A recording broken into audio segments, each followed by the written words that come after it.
नमस्कार दोस्तों, स्वागत है आपका हमारे यूट्यूब चैनल मार्ग आईसीएस में। और हम करंट अफेयर की बात कर रहे थे। हम बेसिकली 21 सितंबर के एग्ज़ाम को ध्यान में रखते हुए जो इम्पोर्टेंट टॉपिक्स हैं, मिसलेनियस टॉपिक, हम उनकी बात कर रहे थे और उन पर ही हम चीज़ों को लेके आगे बढ़ेंगे। ठीक है। जैसे अगर हम बात करें तो आज हमारे जो टॉपिक्स होंगे, सबसे पहले मैंने एक और इनिशिएट लिया है कि हम शुरुआत में ही जो हमारे एसडीजी गोल्स है, तो आपको पता होने चाहिए कि 17 एसडीजी कॉल कौन से हैं। तो सबसे पहला हमारा आता है, पहले नंबर पे कौन आता है हमारा, नो पावर्टी। पहले नंबर पे कौन आता है हमारा, नो पावर्टी। दूसरे पे आता है जीरो हंगर। और तीसरे पे आता है गुड हेल्थ एंड वेलबींग। मैं डेली इसे रिवाइज कराऊंगा आपको। और फोर्थ पर आता है आपका एजुकेशन। और 5 पे आता है आपका जेंडर इक्वालिटी। ठीक है। और इस पर 6 पर आता है क्लीन वाटर एंड सैनिटेशन। 7 पर आ जाता है वाटर से हम क्या बनाएंगे, एनर्जी। एनर्जी से हम क्या करेंगे, ग्रोथ करेंगे, यानी डिसेंट वर्क और ग्रोथ करेंगे। ठीक है। नेक्स्ट आ जाता है, जब ग्रोथ हमारी होगी तो किससे होगी, वो इंडस्ट्री से होगी। और जब ग्रोथ होगी, इंडस्ट्री लगेंगी, तो उससे क्या होगा, असमानता में कमी आएगी, यानी रिड्यूस इनइक्वालिटीज, यानी असमानता में घटोतरी होगी। फिर उसके बाद जब घटोतरी होगी तो क्या होगा, हमारा जो शहर है वो सतत होने चाहिए, सस्टेनेबल होने चाहिए।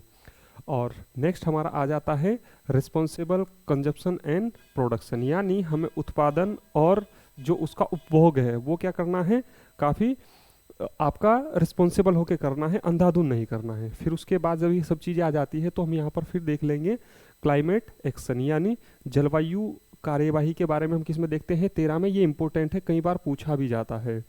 फिर आ जाता है आपका लाइफ बिलो वाटर, यानी जल के नीचे जो जलीय जीव है, जैसे मछली हो गई, झींगे हो गए, या अन्य डॉल्फिन हो गई, जो भी चीज़ें हैं उनको हम ध्यान में रखेंगे। फिर उसके बाद आ जाता है लैंड पर जीवन, यानी हमें समुद्र के नीचे के जल का भी ध्यान रखना है, और हमें समुद्र के ऊपर यानी लैंड के ऊपर जो है उसको भी ध्यान रखना है। और उसके बाद हमारा क्या आ जाएगा, peace and justice strong institution, यानी हमारे वो इंस्टीट्यूशन जो पीस की बात करते हो, जस्टिस की बात करते हो, शांति और न्याय की बात करते हैं। और यहाँ पर क्या आ जाएगा हमारा, अगर हम लास्ट में देखें तो पार्टनरशिप फॉर द गोल। 17 ये कहता है कि हमें इन सब के लिए मिलकर काम करना होगा। तो ये एक रिकैप, यानी हम जो एसडीजी हमारे गोल से हमने उसके बारे में देखा। तो आपको ध्यान रखना है, इस तरीके से हमारे 17 गोल है और किस किस में क्या है, जब हम 3-4 क्लास में रिकॉल कर लेंगे तो हम उस पर बात कर लेंगे। ठीक है, ये बात। अब अगर हम बात करते हैं अपने टॉपिक्स की, तो हम थोड़ा उल्टा चलेंगे, पर लास्ट में रहेगा तो मैं फिर आपको बताऊंगा। जैसे ये हरेला पर्व पर यूकास्ट ने वैज्ञानिक संगोष्ठी आयोजित की। ठीक है। अब यूकास्ट क्या है और हरेला पर्व आपको पता है। हरेला पर्व हमारे यहाँ, हरेला पर्व हमारे यहाँ कब मनाया जाता है, आप देखेंगे 15 जुलाई को हर वर्ष। ठीक है, हरेला पर्व। और ये थाउजेंड ऑफ टाइम्स ये सवाल पूछा गया है कि हरेला पर्व कब मनाया जाता है या हरेला क्या है। तो हरेला क्या है, एक पर्व है जो वृक्षारोपण के रूप में उत्तराखंड में मनाया जाता है। ठीक है। नेक्स्ट आया है राज्य विज्ञान एवं प्रौद्योगिकी परिषद। अब ये यूकास्ट जो होता है हमारे, इसमें जो भी वैज्ञानिक स्तर पर शोध या अनुसंधान होते हैं उसके बारे में कार्य कौन करता है, यूकास्ट करता है। ठीक है, यूकास्ट। इसकी स्थापना की अगर हम बात करें तो इसकी स्थापना 21 फरवरी 2005 को हुई है। ये बात आपको ध्यान रखनी है। और इसका मैंने बताया HQ में क्या लिखता हूँ, हेडक्वार्टर लिखता हूँ, और इसका हेडक्वार्टर कहाँ है, देहरादून में है, देहरादून में। ये बात भी आपको ध्यान रखनी है। अब इसके अलग इसमें एक वर्ड और आया है, कल्याण सिंह रावत ने हिमालयी पारिस्थितिकी एवं जैव विविधता संरक्षण पर प्रकाश डाला। यूकास्ट वैज्ञानिक डॉक्टर राजेंद्र सिंह राणा और फला फला के बारे में चीज़ें बात की गई। मतलब कुल मिला के एक संगोष्ठी हुई, यानी एक सम्मेलन टाइप हुआ, और उसमें क्या किया गया, पर्यावरण संरक्षण को किस तरीके से प्रोटेक्ट किया जा सकता है उसकी बेसिकली बात की गई। तो इसके बारे में बात की। अब कल्याण सिंह रावत जो है एक इम्पोर्टेंट शख्सियत है उत्तराखंड के तौर पर अगर हम देखें, और स्पेशली अगर हम देखें पर्यावरण के स्तर पर। ठीक है, पर्यावरण के स्तर पर। ठीक है, पर्यावरण के स्तर पर देखो, इनके द्वारा दो पहल ध्यान, एक पहल आप ध्यान रखना, इनके द्वारा क्या किया गया था, 1995 में, ठीक है, कहाँ से, ग्वालदम, ग्वालदम इंटर कॉलेज। ग्वालदम कहाँ पड़ता है आपको पता होना चाहिए, चमोली में, या ये डायरेक्ट आ भी सकता है। 1995 में ग्वालदम इंटर कॉलेज से इनके द्वारा मैती आंदोलन, मैती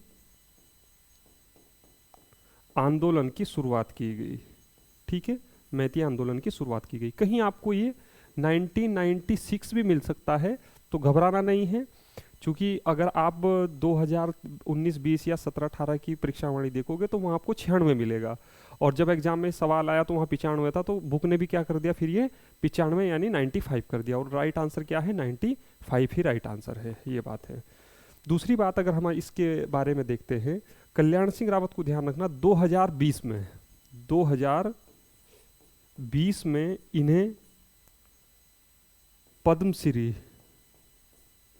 पद्मश्री के लिए भी सम्मानित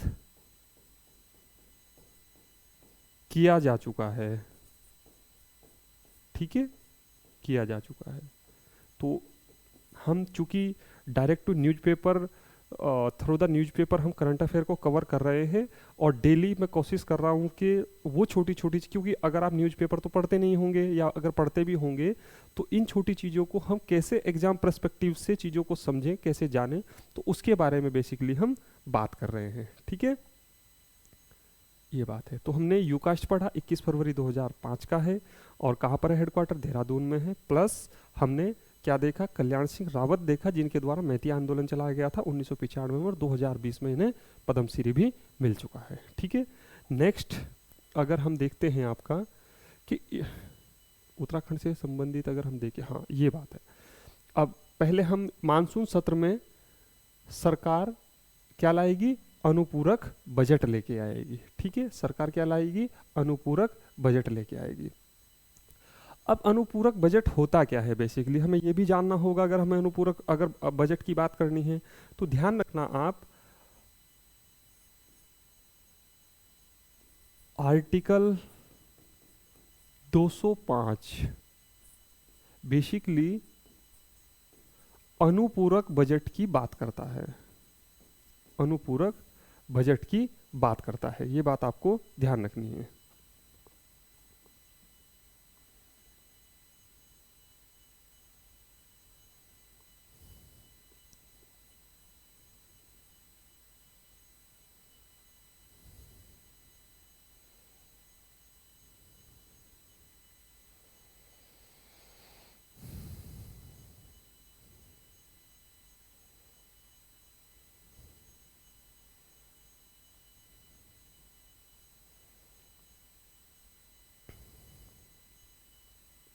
ठीक है, अनुपूरक बजट, अनुपूरक बजट की बात करता है। ध्यान रखना, वैसे तो सामान्यतः आपने देखा होगा कि अगर हम देखें कि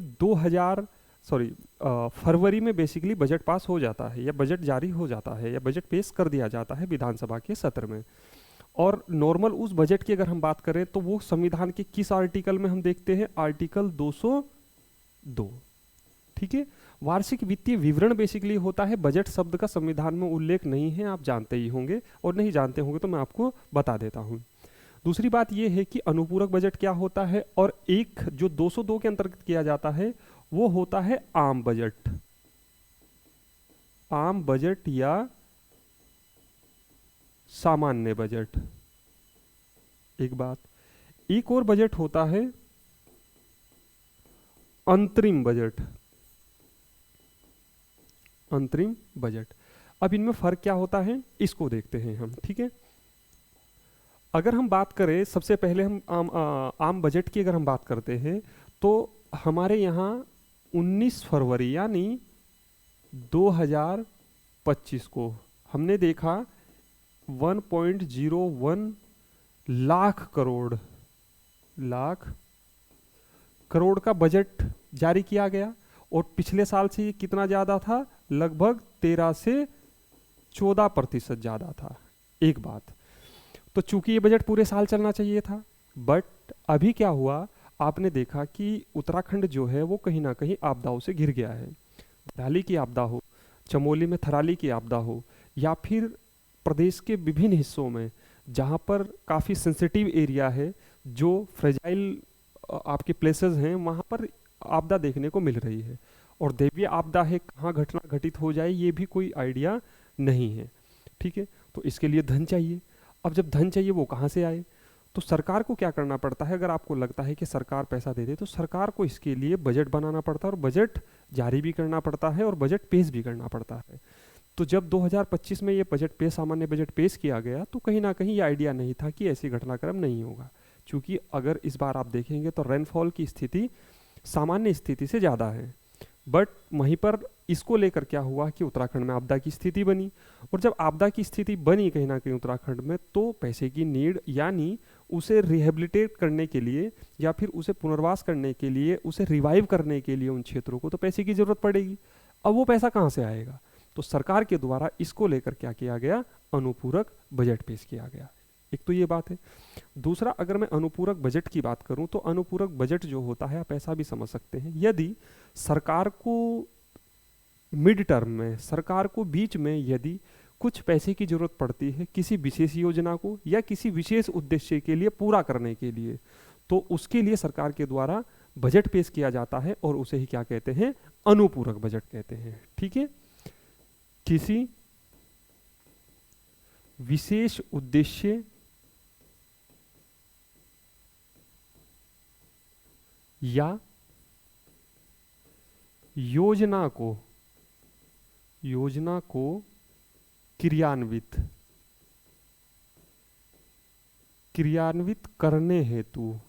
करने हेतु जो बजट जारी की या पेश किया जाता है, तो वो किसे क्या कहते हैं? आपका अनुपूरक बजट। ठीक है, किसी से विदेश उद्देश्य या योजना को क्रियान्वित करने के लिए या एक्स्ट्रा पैसे की नीड के लिए उसे क्या कहते हैं? बेसिकली अनुपूरक बजट कहा जाता है। ठीक है, अब अंतरिम बजट क्या होता है इसको भी हम देख लेते हैं। और आप देखेंगे कि हमारे यहाँ बेसिकली बजट के कितने सत्र कितने होते हैं संसदीय विधानसभा में? तो 3 सत्र होते हैं, शीतकालीन, ग्रीष्मकालीन और मानसून। अब अगर हम यहाँ देखें तो हमारे यहाँ क्या था कि ग्रीष्मकालीन राजधानी कहाँ है हमारी? गैरसैंण में है। भराड़ीसैंण विधानसभा में 19 अगस्त से शुरू होने वाले मानसून सत्र में प्रदेश सरकार विभिन्न विभागों की वित्तीय जरूरतों को पूरा करने के लिए लगभग 5,000 करोड़, ठीक है, 5,000 करोड़ का क्या करेगी? अनुपूरक बजट पेश करेगी। ठीक है, तो ये वाली बात है। और मैंने बताया आपको धराली हो गया, पौड़ी के सैंजी जिले में आपदा कार्य प्रस्तुतिकरण दिया गया, और इसके लिए भी क्या है? पैसे, सरकार को पैसे चाहिए, तो उसके लिए क्या चाहिए? सरकार को पैसा चाहिए, और उसके लिए बजट पेश करना पड़ेगा। तो ये अनुपूरक बजट हुआ। अब अनुपूरक बजट के बाद अगर हम देखें कि आपका अंतरिम बजट क्या होता है, इसको भी थोड़ा समझ लेते हैं, कई बार कंफ्यूजन होता है। तो ध्यान रखना, जैसे हम लास्ट ईयर में चलते हैं, ठीक है, हम लास्ट ईयर में चलते हैं 2024 में। जैसे सामान्यतः आपने देखा 1 फरवरी को क्या होता है? बजट पेश होता है, सामान्य बजट। बट क्या था कि मई में लोकसभा के इलेक्शन थे, मई 2024 में, सॉरी अप्रैल से चल गए थे ये, और 7 चरणों में हुए थे अप्रैल 2019 से। तो ऐसा हो सकता है कि उस समय सरकार बदल जाए या सरकार बने।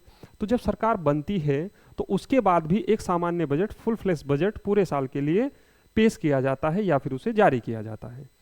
अगर यहीं पर अगर हम देखें तो अंतरिम जो बजट होता है उस समय पीरियड के लिए, यानी फरवरी से मई तक के लिए, तो 2 और 5 यानी 3 माह के लिए, 3 माह के लिए। अब सरकार का गठन सपोज दैट जून में होना है तो जून तक, सरकार का गठन सपोज दैट जुलाई तक होना है तो जुलाई तक। तो वो जो संक्रमण पीरियड होता है, यानी जहां तक लोकसभा का कार्यकाल या फिर विधानसभा का वो कार्यकाल पूरा हो रहा हो, तो उसके गैप के बीच के समय के लिए जो बजट जारी किया जाता है, जो बजट पेश किया जाता है, उसे हम क्या कहते हैं? इंटरिम बजट कहते हैं। ये बात भी आपको ध्यान रखना। तो दोनों में फर्क आ गया आपको। अनुपूरक जो बजट होता है वो किसी विशेष उद्देश्य या किसी विशेष योजना को क्रियान्वित करने के लिए या फिर उसके लिए जो जरूरत है पैसे की, उसके लिए। उसी के वहीं पर यदि अंतरिम बजट हो, वो सरकार के कार्यकाल पूरा होने से दूसरी सरकार के गठन होने के बाद यानी उस बीच के पीरियड को, सामान्यतः बजट कब पेश होता है, फरवरी में मैंने बताया, तो उसके बीच के पीरियड के लिए जो बजट जारी होता है या पेश किया जाता है उसे हम क्या कहते हैं, अंतरिम बजट कहते हैं। यहीं पर अगर हम सामान्य बजट या फिर पूरे साल के लिए बजट पेश करें या बात करें तो आर्टिकल 202 के तहत सामान्य बजट की हम बात करते हैं। आई होप आपको ये चीज़ बिल्कुल क्लियर कट समझ आई होंगी तीनों चीज़ें। तो दो टॉपिक हमारे हो गए हैं, यूकाश ने संगोष्ठी 21 फरवरी 2005 और मानसून सत्र की बात हमने कर ली है, ठीक है। नेक्स्ट अगर हम देखें, एक टॉपिक और देखते हैं हम आज की क्लास में। हाँ, ईडी ने संस्थान, ये काफ़ी चर्चाओं में है और पूछा भी जा सकता है, चार्जशीट के खिलाफ दाखिल को चार्जशीट दाखिल की, वर्धमान एजुकेशन और देहरादून से जुड़ा हुआ मामला है, तो ध्यान रखना है। अब ईडी क्या है बेसिकली, तो हम इसको थोड़ा सा समझ लेते हैं, जान लेते हैं, ठीक है। मैं इसको आपको एक स्लाइड के यानी या फिर गूगल के माध्यम से ही बताऊंगा, आप प्लीज समझने का प्रयास करना और डरना नहीं है इंग्लिश को देख के। हाँ, ईडी, चलिए देखो ईडी होता क्या है बेसिकली, हम इसके, और इसमें हमें कई सारी जानकारी मिलेंगी, ये बात आपको ध्यान रखनी है। हाँ, हम इसकी ऑफिशियल वेबसाइट पे चलते हैं, और या अगर कभी भी आपको सर्च करना हो, कोई चीज़ करनी हो, तो आप इस तरीके से उस के अबाउट अस में जाइए और हिस्ट्री ऑफ ईडी, कई सारी इस वेबसाइट में आपको ये सब चीज़ें मिल जाएंगी बेसिकली। ये आ गया, ठीक है, हिस्ट्री ऑफ ईडी। तो यहाँ पर देखो आप, वैसे आप ना जाने कितनी दुनिया भर की चीज़ें पढ़ते होंगे या पढ़ते हैं, भगवान जाने, बट आप देखेंगे कितना लेमन टर्म और कितना अच्छी चीज़ें करके समझा रखा है, ठीक है। The Directorate of the Enforcement ED is multidisciplinary organization mandated with investigation of economic crisis, यानी जो आर्थिक क्या होते हैं,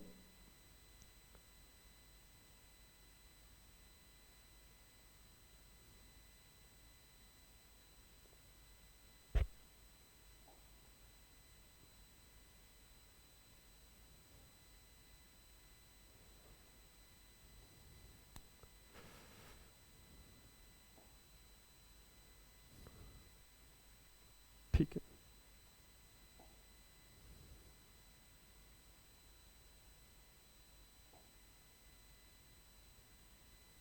चलिए देखो, यानी जो इकोनॉमिक क्राइम होते हैं उनके बारे में कौन बात करता है, आपका ईडी बात करता है, ठीक है, ईडी बात करता है, economic crimes and violation of the foreign exchange law, यानी जो भी विदेशी हमारे कानून, नियम कानून बने हैं उनके बारे में अगर बात करें तो कौन बात करता है, आपका ईडी बात करता है। The origin of this directorate goes back to 1 May 1956 when enforcement unit, तब इसका नाम क्या था, इन्फोर्समेंट यूनिट था, was form in department of the economic affair handling with the exchange control law violation under foreign exchange regulation act FERA 1947। The unit Delhi headquarter was headed legal service officer director enforcement assistant, मतलब सोन जो भी हमारे यहाँ RBI के कुछ पदाधिकारी भी होते हैं या फिर दिल्ली पुलिस के पदाधिकारी भी होते हैं, और वहाँ से जो इकोनॉमिक क्राइम है और या फिर जो विदेशी लॉ हमारे यहाँ बने हुए, यदि उनको कोई ब्रेक करता है तो उस पर कार्रवाई कौन करती है, ईडी करता है।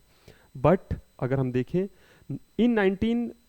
In the year 1957 unit was renamed, यानी ईडी का नाम कब किया गया, ईडी 1957 में, वाज ऑप्टेड इन मद्रास इन, और इसकी अगली ब्रांच कहां पर खुली, आपकी मद्रास में खुली। चलो यहां तक हम चीजों को जानते हैं, ठीक है। यानी हमने देखा ईडी की स्थापना कब होती है, आपकी डिपार्टमेंट ऑफ इकोनॉमिक अफेयर किसका, उसका है, वित्त मंत्रालय का, ठीक है, एक बात है। दूसरी बात हमने देखा कब स्थापना है आपकी, 1 मई 1956 को, और ईडी पहले क्या था, इसका नाम इन्फोर्समेंट यूनिट, बट 1957 में इसका नाम क्या कर दिया गया, इन्फोर्समेंट डायरेक्टरेट, ये बात है। अब नेक्स्ट हम दो सवाल और इसमें देखते हैं बेसिकली, अगर आप देखेंगे कि ठीक है, ये इतने से ज़्यादा नहीं होगा, चलिए कोई बात नहीं। एक देखते हैं हम इसमें फेरा, ये ध्यान रखना है, फेरा कब का है, फॉरेन एक्सचेंज रेगुलेशन एक्ट है बेसिकली, ये 1973 का है, which was regulatory law was repealed in place new law विजाज foreign exchange management FEMA into operation that is 1 जून 2000। ये भी सवाल आया हुआ है, in tune with the international anti money laundering regime act 2002। ठीक है, अब और कब इनेक्ट हुआ, यानी ये कब आपका प्रभावी हुआ, 1 जुलाई 2005 को। अब हम बैक चलते हैं अपने वहाँ पर और मैं आपको लेमन टर्म में ये चीज़ें समझाता हूँ कि वास्तव में है क्या कहानी। ठीक है,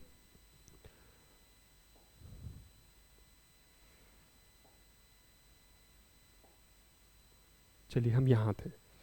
तो हम पहले ईडी के बारे में एक सामान्य अगर हम जानकारी की बात करें तो हमने देखा, अगर हम इन्फोर्समेंट डायरेक्टरेट की बात करें तो ये कब का है, 1 मई 1956।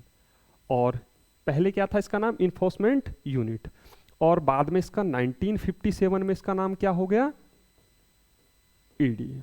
एक बात। दूसरी बात, हम एक पढ़ते हैं फेरा।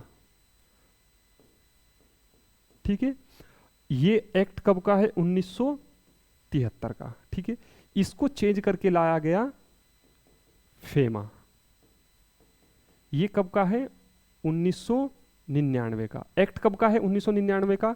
और ये प्रभावी कब से होता है, 1 जून 2000 से।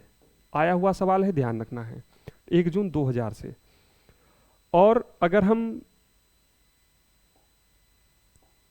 बात करें इसी के अंतर्गत, एक आया हमारे यहाँ PMLA, prevention of money laundering act. ठीक है, जिसमें आप देखते हैं तो जो नीरव मोदी है, मेहुल चोकसी हैं, या अन्य जो चीज़ें हैं, उनके जो खिलाफ कार्रवाई हुई है वो बेसिकली PMLA एक्ट के अकॉर्डिंग ही हुई है। अब थोड़ा सा इसके बारे में समझते हैं। पहले मैं बैकग्राउंड ही बता देता हूँ आपको। PMLA का जो गठन हुआ, एक्ट कब का है, 2002 का। एक बात। और ये प्रभावी कब हुआ, 1 जुलाई 2005 को। ठीक है, ये तीनों चीज आपको ध्यान रखनी है। और ईडी का नाम 1957 में। अब देखो, अब थोड़ा इसके बारे में समझते हैं और थोड़ा इसके बारे में सरकार क्या कहती थी। पहले यदि कोई व्यक्ति हिंदुस्तान से किसी विदेश जाना चाहता है और वो वहाँ पर क्या करता है, कोई खरीदारी कोई चीज़ करता है, तो उसको क्या करेगी कि कितना पैसा लेके जाएगा, क्या करेगा क्या नहीं करेगा, पूरा रेगुलेशन क्या होगा, यानी रेगुलेट सरकार करेगी। तो हमने क्या कहा, foreign exchange regulating act. But जब 1999 में हमने अपने दरवाजे खोले और हमने एलपीजी लेके आए, लिबरलाइजेशन, प्राइवेटाइजेशन और ग्लोबलाइजेशन, तो वहाँ पर हमने ये कहा कि नहीं, अब हम क्या करेंगे, हमें फेरा को भी और क्या बोलते हैं अमेंड करने की ज़रूरत है। और हम क्या लेकर आए, अब हम रेगुलेट नहीं करेंगे। पहले हम क्या कर रहे थे, निर्देश दे रहे थे कि नहीं आप इतना लेके जाओगे या ऐसा करोगे। अब क्या करेंगे, हम मैनेज करेंगे, कि देखेंगे कि वास्तव में हो क्या रहा है। ठीक है, तो ध्यान रखना, रेगुलेशन और मैनेज में बहुत बड़ा अंतर होता है। इसको जब हम इकोनॉमी में कभी पढ़ेंगे तो तब मैं आपको बताऊंगा। तो सरकार ने कहा कि अब हम ड्राइविंग सीट पे नहीं होंगे, मतलब आप इसे ऐसे समझ सकते हैं कि हम ड्राइविंग सीट पे नहीं होंगे, अब हम पीछे बैठ के देखेंगे कि हाँ क्या क्या हो रहा है, कैसे कैसे हो रहा है। अगर कुछ गलत होगा तो आप करिए, हम आपको बताएंगे कि नहीं ऐसा नहीं करना है। ठीक है, कई बार आपने देखा होगा कि अगर हम बस कंडक्टर ड्राइवर में बस में बैठे होते हैं तो हम ड्राइवर से ज़्यादा, बहुत ज़्यादा ऐसे कोई तू तड़ाक में या फिर गुस्से में ऐसे भी कोई बात नहीं कर सकते हैं। बट जब हम पीछे बैठ जाते हैं तो हमारी भूमिका कहीं ना कहीं किसकी आ जाती है, सेकेंडरी पोजीशन हो जाती है। तो सरकार ने भी यही कहा कि कहीं ना कहीं हम अब रेगुलेट नहीं करेंगे, हम कंडक्टर, हम क्या होंगे, ड्राइविंग सीट पे नहीं होंगे, अब हम कंडक्टर सीट पे होंगे और हम देखेंगे कि चीज़ें ठीक ठाक चल रही हैं नहीं है। तो इसी को लेकर यही फेमा है basically, foreign exchange management act. Act कब का है, 99 का है, और प्रभावी कब हुआ, 2000 का। और पीएमएलए कब का है, हमारा prevention of money laundering act 2000 का, और ये 2002 का। और ये प्रभावी कब हुआ, 1 जुलाई 2005। तो ये ईडी के बारे में है और ये ऐसी जानकारी है, इसे अगर आपने ईडी के बारे में इतना ही लिख लिया ना, तो ये समझिए आने वाले सभी एग्जाम में आपको ये कहीं ना कहीं हेल्प करने वाला है। ठीक हो गया, ये वाली बात है। तो इसको लेकर एक जो जानकारी थी मैंने आपके समक्ष साझा की, ये वाली बात है। और अगर हम इसके अंतर्गत, अच्छा ये हम देख चुके थे ना, हाँ ये चीज़ हम दे चुके हैं। और ईडी के बारे में मुझे बेसिकली आपको बताना, एक टॉपिक हमारा और आता है। अच्छा, इसे मैं आपको, अगर आप लोग कंटिन्यू रखेंगे तो मैं इसे ज़रूर आपको बताऊंगा। ठीक है, उससे पहले मैं आपको एक चीज़ बताता हूँ। आजकल एक मुद्दा बड़ा गरमाया हुआ है, राष्ट्रपति राज्यपालों के लिए फैसला लेने की समय सीमा तय करना ठीक नहीं सुप्रीम कोर्ट। बेसिकली है क्या, आप इसको समझने से पहले इसे समझेंगे। हो क्या रहा है, मैं आपको स्टोरी बता देता हूँ, छोटी सी बात कि हो क्या रहा था कि तमिलनाडु सरकार के द्वारा क्या किया गया, 10 विधेयक पास किए गए और वो राज्यपाल की स्वीकृति के लिए जाता है, एज यू नो, जानते ही हैं हम। और वहाँ से जब साइन हो जाते हैं आर्टिकल 200 के तहत, तो कहीं ना कहीं फिर वो क्या बन जाते हैं, कानून बन जाते हैं। अब इसको लेकर क्या हुआ कि जब राज्यपाल के द्वारा वो रिकंसिडरेशन के लिए वापस कर दिए गए, तो तमिलनाडु सरकार ने फिर से वो राज्यपाल के लिए स्वीकृति के लिए भेज दिए। बट अब क्या किया उन्होंने, राष्ट्रपति के लिए ये क्या कर लिए, रिजर्व कर लिए, क्योंकि राष्ट्रपति के पास ये पावर है कि किसी भी विधेयक को यदि उसे लगता है कि इसमें कोई ऐसा प्रश्न निहित है जिसके कारण कोई अव्यवस्था, या फिर उसे लगता है कि कानून की सार्वगर्भिता इसके अंदर है, तो कहीं ना कहीं वो उसे राष्ट्रपति के लिए विचारार्थ सुरक्षित रख सकता है, यानी राष्ट्रपति की कंसिडरेशन के लिए रख सकता है। अब आपको पता है कि तमिलनाडु में विपक्ष की स्टालिन की सरकार है और केंद्र सरकार में भारतीय जनता पार्टी की सरकार है, तो कहीं ना कहीं केंद्र और राज्य बीच का टसल उभर कर सामने आया। और उसको लेकर क्या हुआ कि राज्यपाल ने वो रख लिया और स्वीकृति प्रदान नहीं की। इसको लेकर तमिलनाडु जो सरकार है वो कहाँ पहुंची, सुप्रीम कोर्ट पहुंची। यानी तमिलनाडु सरकार कहाँ पहुंची, सुप्रीम कोर्ट पहुंची। और सुप्रीम कोर्ट ने कहा कि, सुप्रीम कोर्ट ने राज्यपाल को कहा, और किस आर्टिकल के तहत कहा, 142। ये क्या कहता है, टोटल जस्टिस की बात करता है, टोटल जस्टिस की बात करता है। और वो पहुंचे कहां, आर्टिकल 142 के तहत कहा कि नहीं, आप जब आपको पुनर्विचार के लिए आ गया था तो आप रिकंसिडरेशन के लिए, या फिर आप राष्ट्रपति की अनुमति के लिए उसे रिजर्व नहीं कर सकते हैं, आपको सहमति देनी पड़ेगी। और प्लस एक कदम और आगे जाके सुप्रीम कोर्ट के द्वारा यह तय कर दिया गया कि अब राज्यपाल को किसी भी विधेयक पर यदि मंत्रिमंडल या फिर राज्य सरकार ने उसे पारित करके भेजा है, तो आपको 90 दिन के अंतर्गत, यानी 90 डेज के बाद उसे स्वीकृति प्रदान करनी ही करनी होगी, स्वीकृति प्रदान करनी ही करनी होगी। ये बात कही। तो मुद्दा आई होप आपको समझ आया होगा, क्या तमिलनाडु सरकार का था और क्या सुप्रीम कोर्ट ने कहा और क्या राज्यपाल को। बेसिकली यही है, बाकी इर्द गिर्द चीजें घूम सकती हैं। इसको लेकर केंद्र सरकार के द्वारा अपना विरोध दर्ज कराया गया कि नहीं, सुप्रीम कोर्ट ऐसा डिसीजन नहीं दे सकता है, क्योंकि वो एकल पीठ ने डिसीजन दिया था। तो अब क्या हुआ कि इस पर डिस्कशन चल रहा है, अब डिसीजन देखते हैं क्या आता है। तो अब पीठ जो बैठी हुई है, तो उसने कहा है ये बात कि राष्ट्रपति राज्यपालों के फैसलों की समय सीमा तय करना ठीक नहीं, यानी जो आपने 90 दिन फिक्स किए हैं उसको, वो समय सीमा सही नहीं है। तो ये बात की है। और हम देखते हैं आर्टिकल 200, 201। बट इसके अतिरिक्त मैं आपको इस पीपीटी के माध्यम से या फिर इसके माध्यम से समझाऊंगा। ठीक है, देखो होता क्या है, राज्य विधेयकों पर स्वीकृति या मंजूरी के संबंध में संवैधानिक प्रावधान क्या है। यदि राज्य सरकार के द्वारा कोई अधिनियम पारित करके राज्यपाल के पास भेजा जाता है, तो यदि राज्यपाल उसे आर्टिकल 200 या 200 के तहत यदि स्वीकृति प्रदान करता है, तो तभी क्या बन सकता है, वो कानून बनता है बेसिकली। ठीक है,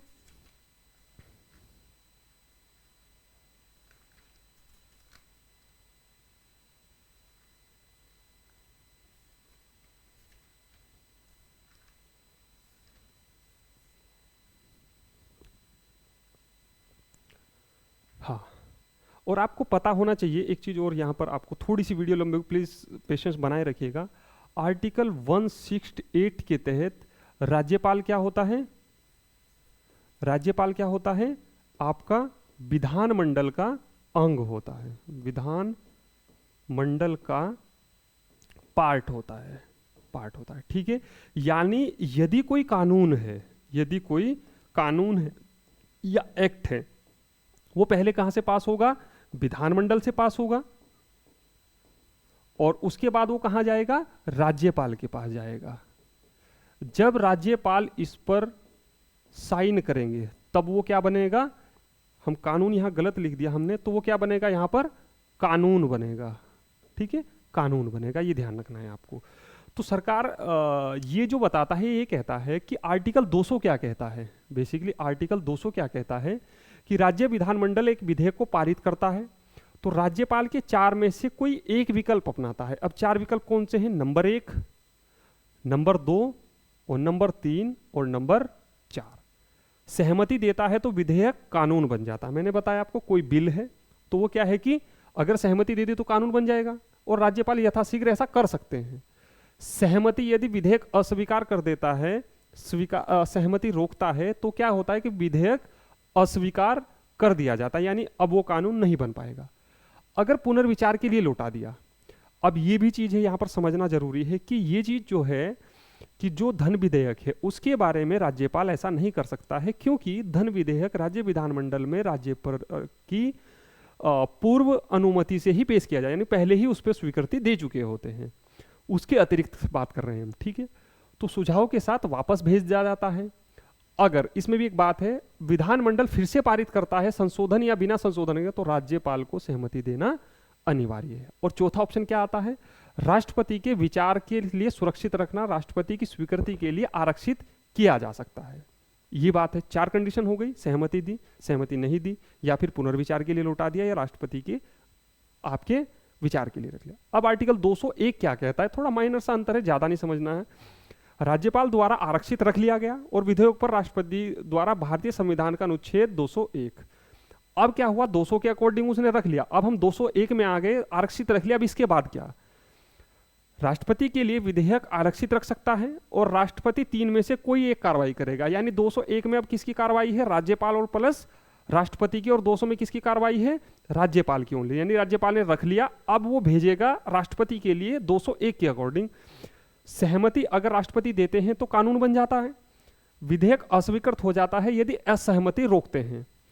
पुनर्विचार के लिए वापस लौटाना, धन विधेयक के लिए मान्य नहीं है, संशोधन हेतु सुझाव के साथ। ये बात, पुनर्विचार विधेयक को सहमति दे सकता है और नहीं भी, और विधानमंडल को पुनर्विचार करना होगा और पारित करना होगा 6 महीने के भीतर। सहमति देना और सहमति रोकना। अब यहां पर क्या है कि आपको ध्यान रखना है कि अगर राज्यपाल के पास वो गया तो उसने पुनर्विचार के लिए भेज दिया, तो क्या करेगा? राज्यपाल को अनुमति देनी, राज्यपाल को स्वीकृति देनी अनिवार्य है। बट यहीं पर अगर हम बात करें कि राष्ट्रपति के लिए, राष्ट्रपति ने भी कहा कि नहीं, आप इसको पुनर्विचार कीजिए किसी कानून पे, ठीक है। इसे आप ऐसे समझें कि यदि ये एक्स कानून है और ये राष्ट्रपति के पास गया, ठीक है, ये राष्ट्रपति के पास गया और इन्होंने कहा पुनर्विचार करिए, पुनर्विचार करिए, ठीक है। तो एक तो मैंडेटरी है कि विधानमंडल को, यानी विधानसभा को ये क्या करना पड़ेगा? 6 माह के भीतर इस पर पुनर्विचार करना पड़ेगा, ठीक है, पुनर्विचार करना पड़ेगा, ये बात है। और इसके बाद भी राष्ट्रपति की मर्जी है कि उस पर सहमति दे या सहमति ना दे, ये बात है। तो ये चीज कहीं ना कहीं सुप्रीम कोर्ट ने पीछे के टाइम में कहा था कि नहीं, ऐसा नहीं करना है। अब 90 दिनों के बाद राष्ट्रपति को भी अपनी जो कंसिडरेशन है, अपनी जो सहमति है वो देनी होगी, ठीक है। तो आई होप आपको ये मुद्दा समझ आया होगा कि क्या है आर्टिकल 200 और 201। ध्यान रखना है, एग्जाम में काफी हाईलाइट है।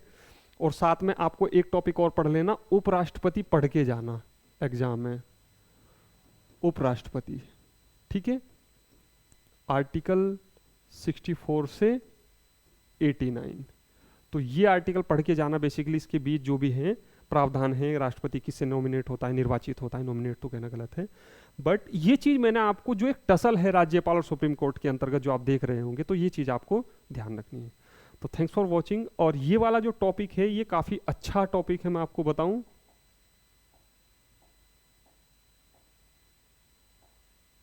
ये वाला अच्छा टॉपिक है, जो ट्रंप और भारत सरकार के बीच, अमेरिका सरकार के बीच और भारत सरकार के बीच जो टसल चल रही है, वो कैसे चल रही है, वो इसी को है। किसानों को संरक्षण देने के मुद्दे पर अटका है व्यापार समझौता, क्योंकि हम अमेरिका के साथ व्यापार समझौता करना चाहते हैं, बट ये चीज़ कहीं ना कहीं अभी अटकी हुई है, तो उसके बारे में बातें चल रही हैं, तो उसके बारे में हम बाद में देखेंगे। और इसको मैं एक अलग से पढ़ाऊंगा, क्योंकि ये 10-15 मिनट का टॉपिक है। तो थैंक्स फॉर वॉचिंग, मिलते हैं हम अगली क्लास में।